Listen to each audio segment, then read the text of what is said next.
বিশাল আকৃতির সুঠাম দেহের কালো রঙের ষাঁড়টিকে সামাল দিতে প্রয়োজন হয় অন্তত ৫ জনের।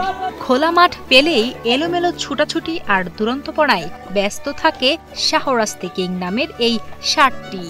নিয়মিত শ্যাম্পু দিয়ে গোসল করানো হয় প্রায় ২৫ মণ ওজনের এই ষাঁড়টিকে। শাহরাস্তি নামের ষাঁড়টি কুরবানির জন্য প্রস্তুত করেছেন চাঁদপুরের শাহরাস্তি উপজেলার সাখাওয়াত হোসেন। এই ষাঁড়টি জেলার সবচেয়ে বড় গরু বলেও দাবি তার। আমি মনে করি চাঁদপুর জেলার সবচেয়ে বড় গরু আমার এই শাহরাস্তি কিং। এটা অত্যন্ত চঞ্চল প্রকৃতির গরু। যত্ন সহকারে এই গরুটাকে লালন পালন করেছি। দীর্ঘ ৯ মাস এই গরুটাকে আমি প্রাকৃতিক ঘাস খাওয়াইয়ে বড় করেছি। চঞ্চল স্বভাবের দেখে ষাঁড়টির নাম শাহরাস্তি কিং রেখেছেন এই খামারি। নামেও যেমন কিং, তেমনি এই ষাঁড়টির খাবার দাবার চলন বলন সবকিছুতেই যেন রয়েছে রাজকীয় ভাব। পরিষ্কার পরিচ্ছন্ন রাখতে ষাঁড়টিকে দিনে ২ বার গোসল করানো হয় শ্যাম্পু দিয়ে। খাবার হিসেবে দেওয়া হয় দেশি ঘাস, ভুসি ও খৈল। শাহরাস্তি কিং নাম রাখার অর্থ হচ্ছে আসলে এই গরুটা খুবই চঞ্চল প্রকৃতির।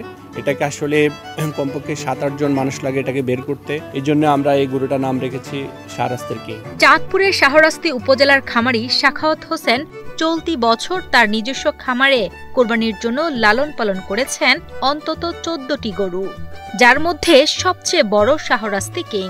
আসন্ন কোরবানির জন্য প্রায় ২৫ মণ ওজনের গরুটির দাম হাঁকাচ্ছেন ৭.৫ লাখ টাকা। তবে আলোচনা সাপেক্ষে দাম কম বেশি করা যাবে বলেও জানান ষাঁড়টির মালিক। আমি এই গরুর দাম নির্ধারণ করেছি ৭,৫০,০০০ টাকা এবং কিছুটা আলোচনা কম বেশ করা যাবে। আলোচনার সাপেক্ষে এটা আমি তার কাছে এটা বিক্রি করব। আমি আমাদের গরুগুলোকে দৈনিক ২ বেলা গোসল দিই, সকালে এবং বিকালে। দৈনিক 2 বেলা দানাদার খাদ্য দিয়ে থাকি, সকালে এবং বিকালে। গরুগুলো কন্ট্রোল করা অনেক কঠিন। গরুগুলোকে আমরা ৬ থেকে ৭ জন লোক লাগে বাইর করতে এবং ঢুকাতে। বিশাল আকৃতির এই ষাঁড়টিকে এক নজর দেখতে প্রতিদিনই আশেপাশের এলাকা থেকে অনেকে এসে ভিড় জমান সাখাওয়াত হোসেনের খামারে।